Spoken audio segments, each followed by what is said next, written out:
गुरुर्ब्रह्मा गुरुर्विष्णु गुरुर्देवो महेश्वर गुरुर्साक्षात् परब्रह्म तस्मै श्री गुरुवे नमः। ॐ गजाननं भूतगणाधिसेवितं कपितजम्बुफलचारूभक्षणम् उमासुतं शोकविनाशकारिकं नमामि विघ्नेश्वरपादपङ्कजं। नारायणं नमस्कृत्यं नरं चैव नरोत्तमं देवीं सरस्वतीं व्यासं ततो जयमुदीरयेत्। आइए हनुमान विराजिए कथा कहूँ वेद अनुसार प्रेम सहित गादी धरूं पधारिए पवन कुमार। बोलो पवन पुत्र हनुमान की जय। सियावर रामचंद्र भगवान की जय। उमापति महादेव की जय। शिव महापुराण की जय। ओम नमः पार्वती पते। हर हर महादेव हर हर महादेव हर हर महादेव। जय जय श्री राधे जय जय श्री राधे जय जय श्री राधे श्याम। तो आप सुन रहे हैं शिव महापुराण। शिव महापुराण में रुद्र संहिता सतीखंड का 36वां अध्याय। ब्रह्मा जी बोले, उस समय शिव तत्व रूपी आत्मवाद में रत विष्णु पर हंसते हुए इंद्र हाथ में गदा धारण कर देवताओं को साथ लेकर वीरभद्र से युद्ध करने के लिए तत्पर हो गए। उस समय इंद्र हाथी पर सवार हो गए, अग्नि भेड़ पर सवार हो गए, यम भैंसे पर चढ़ गए और निरति प्रेत पर सवार हो गए। वरुण मकर पर, वायु मृग पर और कुबेर पुष्पक विमान पर आरूढ़ हो आलस्य रहित होकर युद्ध के लिए तैयार हो गए। इसी प्रकार प्रतापी अन्य देव समूह, यक्ष, चारण तथा गुहक भी अपने अपने वाहनों पर आरूढ़ होकर तैयार हो गए। उन देवताओं के उद्योग को देखकर रक्त से सने हुए मुख वाले वे दक्ष अपनी पत्नी के साथ उनके पास जाकर कहने लगे। दक्ष बोले, हे देवगणों, मैंने आप लोगों के ही बल से इस यज्ञ को प्रारंभ किया है, क्योंकि महातेजस्वी आप लोग ही सत्कर्म की सिद्धि के लिए प्रमाण हैं। ब्रह्मा जी बोले, दक्ष के उस वचन को सुनकर इंद्र आदि सभी देवगण युद्ध करने के लिए तैयार हो निकल पड़े। तदंतर समस्त देवगण तथा इंद्र आदि लोकपाल शिव जी की माया से मोहित होकर अपनी अपनी सेनाओं को साथ लेकर युद्ध करने लगे। उस समय देवताओं तथा शिवगणों में महान युद्ध होने लगा। वे तीखे तोमर तथा बाणों से परस्पर युद्ध करने लगे। उस युद्ध महोत्सव में शंख तथा भेरियां बजने लगी और बड़ी बड़ी दुंदुबियां, नगाड़े तथा डिमडिम आदि बजने लगे। उस महान शब्द से उत्साह में भरे हुए समस्त देवगण लोकपालों को साथ लेकर उन शिवगणों को मारने लगे। हे मुनिश्रेष्ठ, इंद्र आदि देवताओं एवं लोकपालों ने भृगु के मंत्र बल के प्रभाव से शिव जी के गणों को परांगमुख कर दिया। उस समय याज्ञिक भृगु जी ने दीक्षा ग्रहण किए हुए दक्ष के तथा देवताओं के संतोष हेतु और यज्ञ की निर्विघ्न समाप्ति के लिए उन शिवगणों का उच्चाटन कर दिया। इस प्रकार अपने गणों को पराजित देखकर वीरभद्र क्रोध में भर उठे और भूत प्रेत तथा पिशाचों को पीछे करके वे महाबली वीरभद्र बैल पर सवार सभी शिवगणों को आगे करके स्वयं त्रिशूल लेकर देवताओं को गिराने लगे। सभी शिवगणों ने भी त्रिशूल के प्रहारों से शीघ्रता पूर्वक देवताओं, यक्षों, साध्य गणों, गुहकों तथा चारणों को मार डाला। गणों ने तलवारों से कुछ देवताओं के 2 टुकड़े कर दिए, कुछ को मुदगरों से पीट डाला और कुछ को घायल कर दिया। तो इस प्रकार सभी देवता पराजित होकर भाग चले और एक दूसरे को रणभूमि में छोड़कर देवलोक को चले गए। उस अत्यंत भयानक युद्ध में महाबली इंद्र आदि लोकपाल ही धैर्य धारण करके उत्साहित होकर खड़े रहे।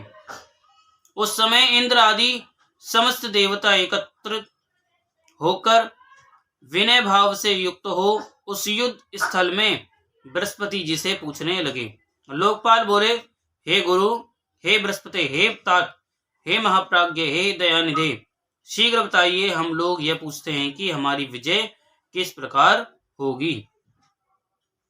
ब्रह्मा जी बोले, उनकी यह बात सुनकर उपायों को जानने वाले बृहस्पति शंभु का स्मरण करके ज्ञान दुर्बल महेंद्र से कहने लगे। बृहस्पति बोले, हे इंद्र, भगवान विष्णु ने पहले जो कहा था वह सब आज घटित हो गया। मैं उसी बात को कह रहा हूं, सावधानी पूर्वक सुनिए। समस्त कर्मों का फल देने वाले जो कोई ईश्वर हैं, वे भी अपने कर्ता शिव का भजन करते हैं। वे अपने कर्ता के प्रभु नहीं हैं। न मंत्र, न औषधियां, न समस्त आभिचारिक कर्म, न लौकिक पुरुष, न कर्म, न वेद, न पूर्व मीमांसा, न उत्तर मीमांसा तथा न अनेक वेदों से युक्त अन्यान्य शास्त्र ही ईश्वर को जानने में समर्थ होते हैं, ऐसा प्राचीन विद्वान कहते हैं। अनन्य शरण भक्तों को छोड़कर दूसरे लोग संपूर्ण वेदों का 10,000 बार स्वाध्याय करके भी महेश्वर को भलीभांति नहीं जान सकते। यह महाश्रुति है। भगवान सदाशिव के अनुग्रह से ही सर्वथा शांत, निर्विकार एवं उत्तम दृष्टि से उनको जाना जा सकता है। तब भी हे सुरेश्वर, उचित अनुचित कार्य के निर्णय में सबके कल्याण के लिए सिद्धि के उत्तम अंश का प्रतिपादन करूंगा, आप उसे सुनिए। हे इंद्र, आप लोकपालों के साथ नादान बनकर इस समय दक्ष यज्ञ में आ गए, किंतु आप कौन सा पराक्रम करेंगे। भगवान रुद्र के सहायक ये गण अत्यंत कुपित होकर यज्ञ में विघ्न डालने के लिए आए हैं, ये अवश्य ही उसे करेंगे। मैं यह सत्य सत्य कह रहा हूं कि इस यज्ञ में विघ्न निवारण के लिए वस्तुतः किसी के भी पास सर्वथा कोई उपाय नहीं है। तो जब हमारी कुंडली में ग्रह भारी हो जाते हैं तो तब कोई उपाय नहीं बचता। तब ऐसे में हमें क्या करना चाहिए? तब हमें भगवान शंकर की शरण लेनी चाहिए। तो ब्रह्मा जी बोले, बृहस्पति की इस बात को सुनकर स्वर्ग में रहने वाले इंद्र सहित वे समस्त लोकपाल चिंता में पड़ गए। तब महावीर गणों से घिरे हुए वीरभद्र मन ही मन भगवान शंकर का स्मरण करके उन इंद्र आदि लोकपालों से कहने लगे। वीरभद्र बोले, आप लोग मूर्खता के कारण ही इस यज्ञ में अपना अपना भाग लेने के लिए आए हैं, अतः मेरे समीप आइए, मैं आप लोगों को यज्ञ का फल देता हूं। हे शक्र, हे अग्नि, हे सूर्य, हे चंद्र, हे कुबेर, हे यम, हे वरुण, हे वायु, हे निरते, हे शेष, हे बुद्धिमान देव तथा राक्षसगण, आप लोग इधर आइए, मैं आप लोगों को तृप्त करने के लिए इसका फल प्रदान करूंगा। ब्रह्मा जी बोले, इस प्रकार कहकर गणों में श्रेष्ठ वीरभद्र ने क्रोध में भरकर तीक्ष्ण बाणों से उन सभी देवताओं को शीघ्र ही घायल कर दिया। उन बाणों से घायल होकर इंद्र आदि वे समस्त सुरेश्वर भाग कर 10 दिशाओं में चले गए। लोकपालों के चले जाने पर और देवताओं के भाग जाने पर वीरभद्र गणों के साथ यज्ञशाला के समीप पहुंचे। उस समय वहां उपस्थित समस्त ऋषि अत्यंत भयभीत होकर रमापति श्रीहरि से रक्षा की प्रार्थना करने के लिए सहसा विनम्र हो शीघ्र कहने लगे। ऋषिगण बोले, हे देवदेव, हे रमानाथ, हे सरेश्वर, हे महाप्रभु, दक्ष के यज्ञ की रक्षा कीजिए। आप यज्ञ स्वरूप हैं, इसमें संशय नहीं है। आप ही यज्ञ करने वाले, यज्ञ रूप, यज्ञ के अंग और यज्ञ के रक्षक हैं।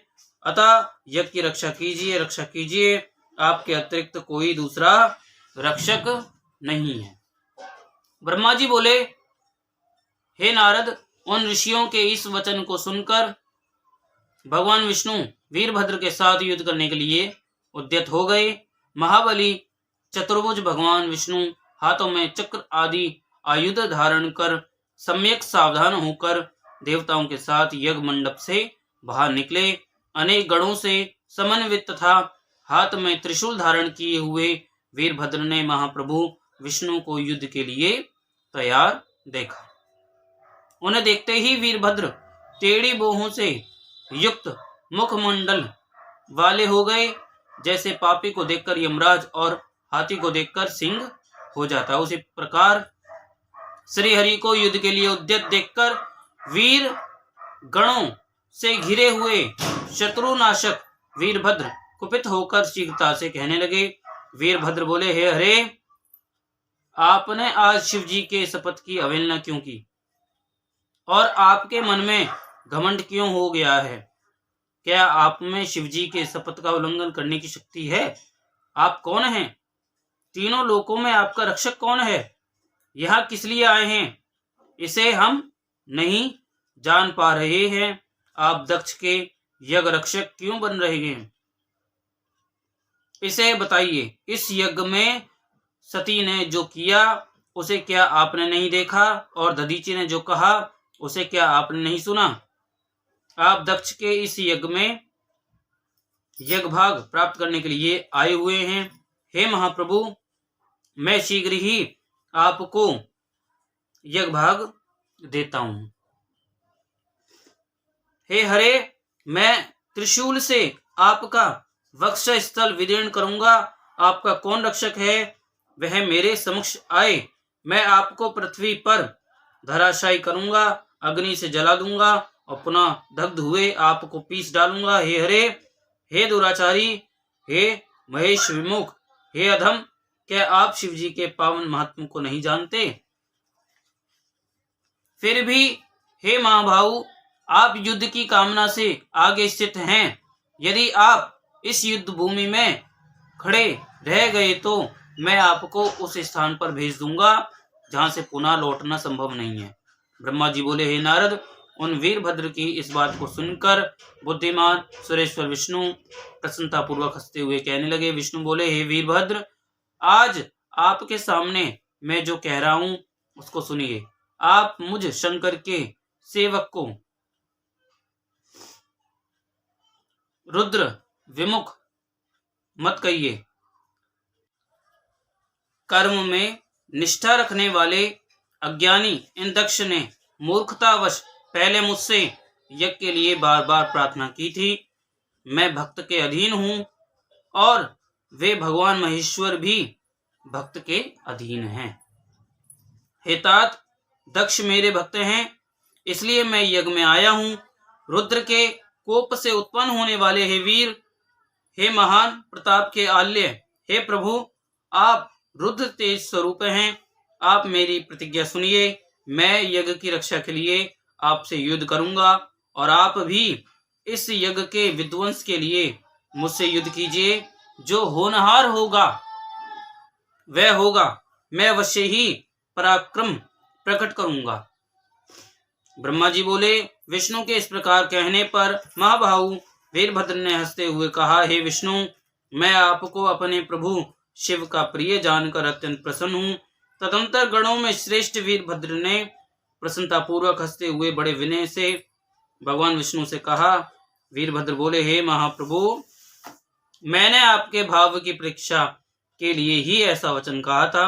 अब मैं यथार्थ बात कह रहा हूँ, उसको आप सावधानी पूर्वक सुनिए। हे हरे, जैसे शिव हैं वैसे आप हैं, और जैसे आप हैं वैसे ही शिव हैं। शिव के आदेश से वेद ऐसा ही कहते हैं। हे रमानाथ, भगवान शिव की आज्ञा के अनुसार हम सब लोग उनके सेवक ही हैं। तथापि मैंने जो बात कही है वह इस वाद विवाद के अवसर के अनुकूल ही है। आप प्रत्येक बात को आदरपूर्वक ही समझें। ब्रह्मा जी बोले, उन वीरभद्र का यह वचन सुनकर भगवान विष्णु हंसकर और उनके लिए हितकर यह वचन कहने लगे। विष्णु बोले, हे महावीर, आप निशंका होकर मेरे साथ युद्ध कीजिए। आपके अस्त्रों से शरीर के भर जाने पर ही मैं आपको आश्रम को जाऊंगा, मैं अपने आश्रम को जाऊंगा। ब्रह्मा जी बोले, ऐसा कहकर वे विष्णु चुप होकर युद्ध के लिए तैयार हो गए और महाबली वीरभद्र भी अपने गणों के साथ युद्ध के लिए उद्यत हो गए। यहीं पर 36वां अध्याय विराम होता है। बोलो उमापति महादेव की जय, शिव महापुराण की जय। ओम श्री शांब शिवाय नमः। ओम श्री शांब शिवाय नमः। ओम श्री शांब शिवाय नमः।